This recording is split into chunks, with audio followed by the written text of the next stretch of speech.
बात कॉलेज के दिनों की है।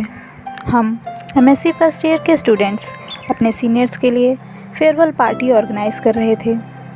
पार्टी की ज़्यादातर जिम्मेदारी मैंने और मेरे कुछ खास दोस्तों ने ले रखी थी।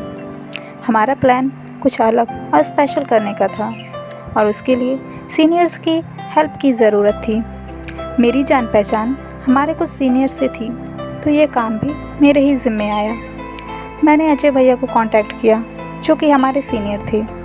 पार्टी के लिए इनविटेशन सेंड किया और साथ ही हेल्प की रिक्वेस्ट भी। बिना किसी सवाल जवाब के वो हेल्प करने को तैयार हो गए। मैंने उन्हें थैंक्स बोला तो उन्होंने मुझे एक नंबर सेंड कर दिया और कहा कि इस नंबर पर भी इनविटेशन सेंड कर देना, वरना वो आएगा नहीं। मैंने ओके बोलकर बात खत्म की और 1 मिनट के लिए सोच में पड़ गई कि आखिर ये कौन है। पूरा साल निकल गया और मैं जानती नहीं, और ऐसा कि पार्टी में नहीं आएगा।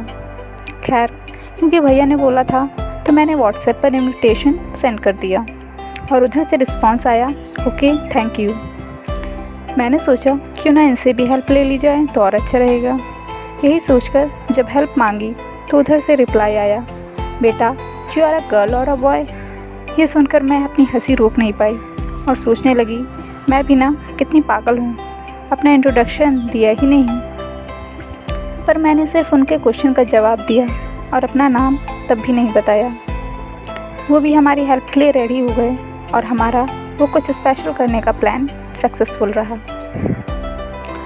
पार्टी बहुत अच्छी रही और फाइनली एंड में mister and miss farewell competition की रनर अप जोड़ी में थे हमारे वही सीनियर, जिनसे मैंने हेल्प तो ले ली पर अपना नाम तक नहीं बताया था। अब इसे इत्तेफाक कहें या लक कि उनको रनर अप ट्रॉफ़ी और टैग देने के लिए स्टेज पर मुझे ही बुलाया गया। हम स्टेज पर थे और लोग फ़ोटोज़ क्लिक कर रहे थे। मैं थोड़ा साइड में खड़ी थी।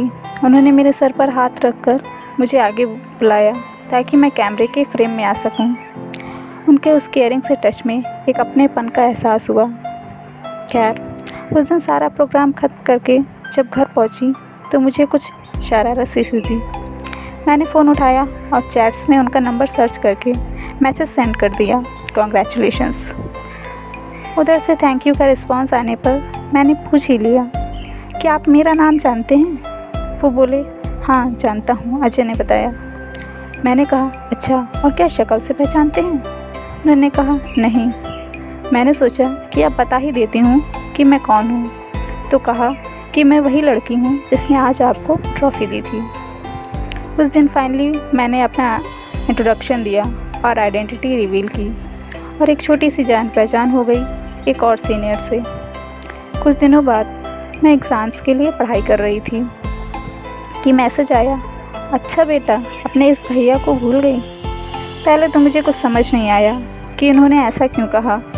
फिर मेरी नज़र मेरी डीपी पर लगी उस दिन की पार्टी वाली ग्रुप फ़ोटो पर गई, जिसमें बाकी सीनियर्स तो थे पर वो नहीं। मैंने कहा, वो आपके साथ कोई पिक थी नहीं ना, इसलिए। इतना कहकर मैं चुप हो गई और ना जाने क्यों गिल्टी सा फील करने लगी। मैंने फिर फ़ोन उठाया और जैसे तैसे कहीं से ढूंढकर एक पिक निकाल ही ली जिसमें वो भी थे। उसे देखकर वो बोले, अरे पागल, मैं तो मजाक कर रहा था, तुमने तो सीरियसली ले लिया। मैंने बस इतना कहा कि मुझसे अगर कोई कुछ मांगता है तो मैं उसे पूरा करने की कोशिश ज़रूर करती हूँ, पर वो नहीं जानते कि इतने हक से किसी ने पहली बार खुद को मेरा भाई बोला था। उनके लिए उस वक्त शायद ये छोटी सी बात रही होगी, पर मेरे लिए वो एक रिश्ते की शुरुआत थी जिसने हम दोनों को सिबलिंग्स बाय हार्ट के एक अनब्रेकेबल बॉन्ड में बांध दिया। 4 साल बीत चुके हैं उस वाक़ये को, पर मेरे जहन में वो आज भी उसी तरह ज़िंदा है, मेरी यादों की डायरी में एक सुनहरा पन्ना बनकर। आखिर में 2 लाइन्स आपके लिए भैया।